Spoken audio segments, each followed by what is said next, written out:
Nessa, girl, did you watch this last episode of Real Housewives of Atlanta? Girl, all the auditionees has been killed off the island, and the only person left is that drinking ass Lexi. Yes, God, honey, go in and let have. Lexi, let me tell you something. It's a conspiracy, honey, because every time they show Lexi, she got a damn cocktail in her hand. No, God, honey, Lexi couldn't even leave the masquerade party well from holding that vodka and cranberry. And with that being said, honey, my hair is laid like masquerade party. Yes, God, honey, because Kenya was masquerading around there like there was people at that bald-headed ass event. Anyway, girl, we got enough time for Miss Kenya Moore. I want to talk about Betty Wright, a.k.a. Mama Damn Joyce. Now, I know me and Candy got a rule that say don't talk about her mama and her child, but I'm finna have to I'm finna have to throw in one of my lifelines. Mama Joyce, you got a damn problem, okay? Karma, let me tell you something. You's a better woman than I ever be, because I would have cussed the dog fuck out of Mama Joyce after she called my damn phone that I pay for the minutes on, leaving a voicemail like that. No, God, Mama Joyce, what the hell your old ass will not do is fuck over my daytime minutes, leaving that fuckery and foolery on my phone. Okay, Candy, I got a question for you. Let's just take your mama out the equation, because at this point you showed us that you're ill-equipped and not emotionally prepared to deal with your mama. But I got a question for you. What would you do if Carmen cussed the fuck out your mama? Would you be mad with Karma? Would you be laying outside upsetting your tears and fucking up your makeup cause Karma cussed your mama out? Because I'm going to tell you something. Had she called my phone with that bullshit, she would have got an earful. Okay? Karma, I'm going to tell you what you need to do. You need to do what my mama told me to do when I was a little girl. You deal with little girls. You let your mama deal with Mama Joyce. I got my mama on the phone and she'd have told Joyce, look at him. What time you get off work? What time you get off work, bitch? I'm tired of people like you in the world. Now respect the queen when you see them, bitch. Yes, God. Candy, you need to get your mama under control. My God, she is a loose Rottweiler. Miss Peaches, you gotta come in here and get this big old Rottweiler named Joyce. No, God, Candy, that is completely unacceptable. And I'm gonna tell you something. Todd and Karma told you right. They stood up in it and Todd told you right. Like, when is you gonna get your mama under control? And then Candy, you gonna try to flip the script talking about that's the difference between a fiance and a mama. A mama gonna always be there. But let me tell you something.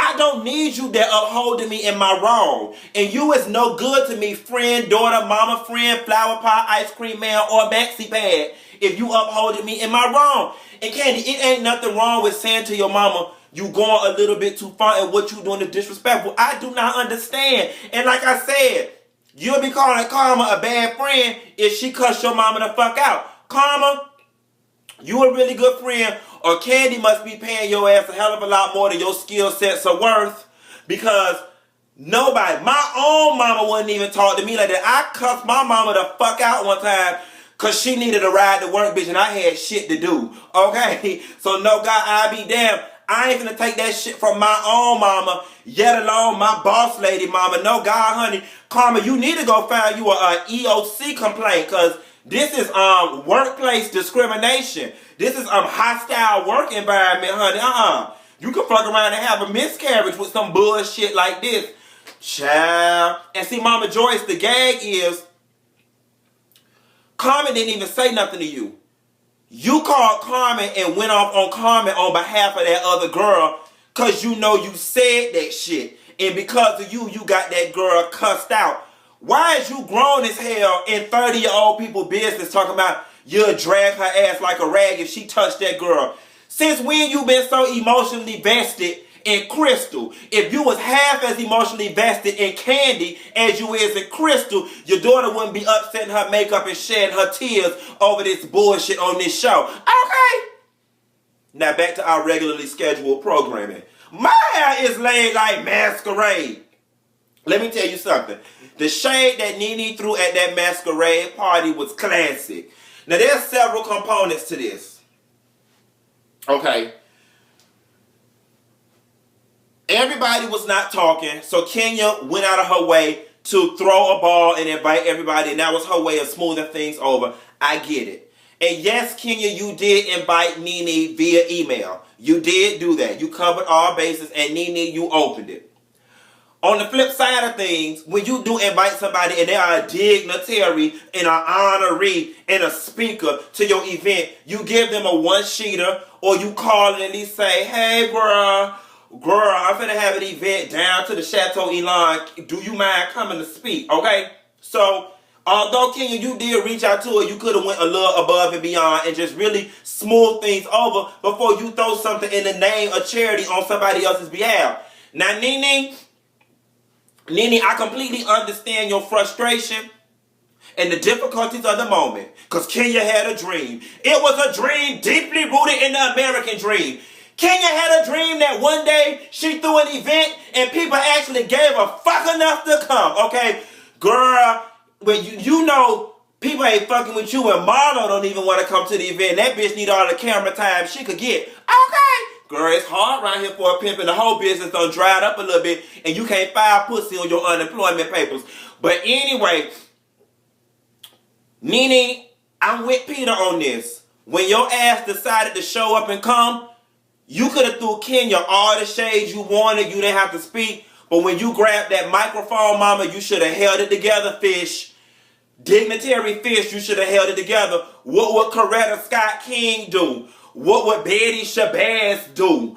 What would Bernice King do? What would Shirley Chisholm do? What would, what's the lady's name who was fucking President Bush? The ugly lady.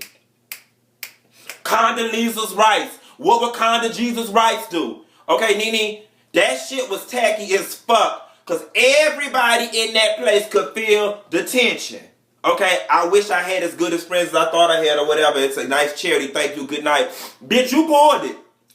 You know a bitch mad when they won't even drink up your free liquor. No, God, honey. Nene was not feeling it. But I'm going to tell you something. Peter, I'm starting to think that you trying to go out for one of the empty housewives spots. Fuck Chuck holding the peach. I think Peter might want to Peter. Uncle Ben's. Uncle Ben's. New on the menu. Bar one is selling peach cobbler a la Peter Thomas. Do your hair like this, Peter. And say it in Jamaica, man. You want to be a housewife of Atlanta. Yes, God, honey. Shabba. Peter, why you stole the scene? It was so not that real. Like, okay, Nene didn't do nothing to you. You might not be featuring what she did, but she didn't upset you. Now Peter was finna upset his tears and fuck up his makeup. No, God, honey, he was finna have silver dye all over his rental tuxedo, because y'all know Peter paint that beard. Not only is he a part of the club, he is the president. Yes, God, hair club for men. Peter, Peter, this the second time now you done jumped into some hoe shit. Hoe problems ain't no problems. Don't hate a hoe because the bitch can't solve it. Whatever the fuck JT Money said. Anyway, girl, Peter knew. Nene said Cynthia could have said something. Child, please. Cynthia knew damn well and not to say nothing. Peter would have choked her ass in that renter Benz. Anyway, but I'm going to tell you something. Nene, you falling into the trap, honey. Somebody's got it out for you, and the girls want to see you fall from grace. And I'm going to tell you why, Nene. When Housewives first started, you was America's favorite. Somewhere in the middle, you went through puberty and got the smell in your ass, little girl. Then you got a little cocky with it. Then you kind of came back trying to be the homegirl again, but you trained the line between homegirl and cocky again. And people don't like the cocky, Nene. And it look like production might have it out for you a little bit too, because they airing all the ugly parts that they really could have edited out that were non-germane to the story. I.e., you saying you're on none of these girls' level and you're not finna argue with none of them, but is it me or y'all was all standing in front of the same camera? Okay. So it seems to me that all of y'all are on the same level. Y'all all on the same show. Don't pull it. And the difference is, Nene, unlike everybody else on the show that had a talent or something that was their claim to fame prior to getting on this show, I'm not trying to be funny, but remove Real Housewife of Atlanta from behind your name and you're left with nothing but Lanithia Leaks. It's going to be a hard fall from grace. If I was you, honey, you need to call Kerry Washington ass to get her off of maternity leave. Olivia Pope, 911 emergency, reconnect the community. It's Fulton County, honey. Anyway, girl, this episode of Housewives wasn't giving me too much. You see, I'm not too enthused. Marlo is back. They trying to integrate Marlo in. You can tell it's forced.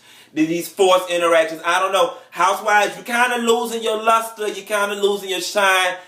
I know we got 28 episodes this season, but it looked like it might be time to start wrapping this season up. I don't know. It's losing its... You know, Marlo, we like Marlo, but she ain't really adding a whole lot of luster. Give us some more Lexi, honey. We like that old drunken ass Lexi. And bring Mama Joyce back. Shit, we like with Mama Joyce on it. Anyway, girl, I'm finna go ahead and get this old Death Becomes Her makeup off my face. Yes, God, honey. My neighbor husband had to come around here for his wife got off work. You know, she worked the graveyard. She down to the hospital. She's some old half-ass nurse, honey. He done upset at my makeup and made me shed some tears, girl. I got mascara all down here by my nose. Anyway, girl, bye.